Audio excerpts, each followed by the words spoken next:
సుభిక్షంగా ఉంటున్న రైతాంగానికి మరో నమస్సులు అందిస్తూ గౌరవనీయ ఆరోగ్య శాఖ మంత్రులు దామోదర రాజనరసింహ గారు, గౌరవ అటవీ పర్యావరణ దేవాదాయ శాఖ మంత్రి కొండ సురేఖ గారు వేదిక చేస్తున్నారు. చాలా మంది రైతులు ఈ ఆనందాన్ని గుండెల్నిండా నిలుచుకోవాలి.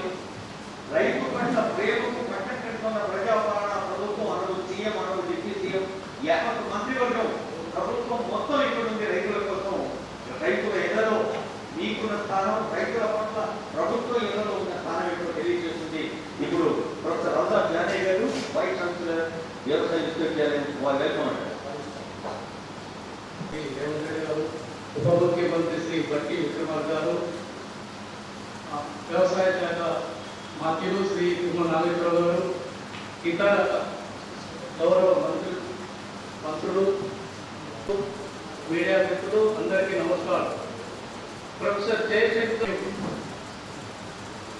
వ్యవసాయ విషయానికి ఘనమైన చరిత్ర ఉన్నది.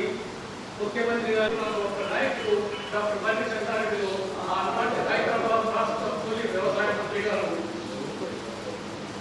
అంతేకాదు వ్యవసాయ విశ్వవిద్యాలయ పరిశోధన కూడా కార్యక్రమాన్ని నేరుగా వీక్షిస్తున్నటువంటి సందర్భంలో తెలంగాణ ప్రభుత్వం అందరి ముఖ్యంగా రైతాంగ ఆశీర్వదనంతో ప్రజాపాలన ప్రభుత్వం ఏర్పడిన తర్వాత రైతుల సంక్షేమాన్ని దృష్టిలో పెట్టుకొని అన్ని రకాల చర్యలు, కాంగ్రెస్ ప్రజాపాలన ప్రభుత్వం అంటేనే రైతుల సంక్షేమ ప్రభుత్వం అనే విధంగా అన్ని రకాల కార్యక్రమాలు తీసుకుంటామే. రైతాంగంతో చెప్పినట్టుగా రైతు శాస్త్రవేత్తలతో పాటుగా యాంత్రీకరణ కావచ్చు, నూతన మెడికల్ కావచ్చు, ముఖ్య అతిథులుగా చేసినటువంటి గౌరవ ముఖ్యమంత్రి గారు రేవంత్ రెడ్డి గారు, అదేవిధంగా ఉప ముఖ్యమంత్రి గారు బట్టి విక్రమార్క గారు, వ్యవసాయ శాఖ మంత్రులు తుమ్మల నాగేశ్వరరావు గారు, గౌరవ మంత్రులు, అదేవిధంగా ఎమ్మెల్యేలు, మరి వ్యవసాయ శాఖ కమిషన్ చైర్పర్సన్ గారు, సిఎస్ గారు, అధికారులు, రాష్ట్ర వ్యాప్తంగా ఈ కార్యక్రమంలో పాల్గొంటున్నటువంటి మా రైతక్కలు, రైతన్నలు అందరికీ కూడా మరి రైతు ఉద్యమాభివందనాలు తెలియజేస్తా ఉన్నాం. ఈరోజు మరి సీఎం రేవంత్ రెడ్డి గారు తెలంగాణ ప్రభుత్వం వస్తే మరి బీఆర్ఎస్ నాయకులు తప్పుడు ప్రచారం చేశారు. ఆయన కూడా రైతులు ఎవరు నమ్మకుండా గ్రామీణ ప్రాంతాలలో రైతాంగం అంతా మరి రైతు నాయకుడిగా ఖచ్చితంగా ఒక రైతు బిడ్డ ఉంటే రైతులకు న్యాయం జరుగుతుందని మా అందరినీ కూడా గెలిపించినటువంటి రైతన్నుల యొక్క కష్టాలు తీర్చడం కోసం రైతు భరోసా పెంచివ్వడమే కాకుండా చెవిటొచ్చి పంట పండించేటువంటి ప్రతి రైతన్నకు మరి వరి ధాన్యానికి 500 బోనస్ కూడా ఇవ్వడం జరుగుతుంది.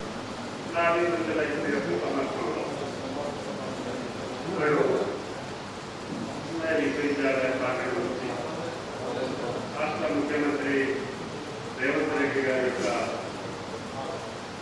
హస్తాలతోటి 600 రైతు వేదికలో ఉన్నటువంటి రైతాంగానికి వాటిని ప్రారంభిస్తూ రాజు చేయాలనే సంకల్పంతో వచ్చినటువంటి కాంగ్రెస్ ప్రభుత్వం ఉద్యమ రాజ్యంలో, ప్రజారాజ్యంలో ప్రజాపాలన చేస్తూ రేవంత్ రెడ్డి గారు సంవత్సరంన్నర కాలంలో ఎన్నికకి ఒక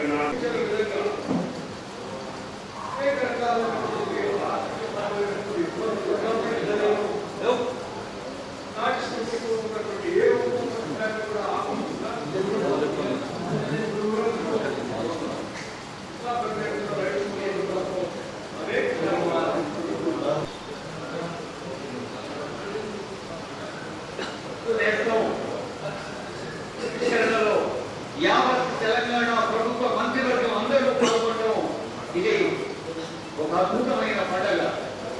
గౌరవనీయులైన ముఖ్యమంత్రి, ఉప ముఖ్యమంత్రి, యావత్ తెలంగాణ క్యాబినెట్ మంత్రివర్గం అందరూ మరి ఈ కార్యక్రమాన్ని మీ తెరల మీద టీవీలో చూస్తున్నారు. 16 వందల రైతు వేదికలో 6 లక్షల 70,000 మంది ఒకసారి గట్టిగా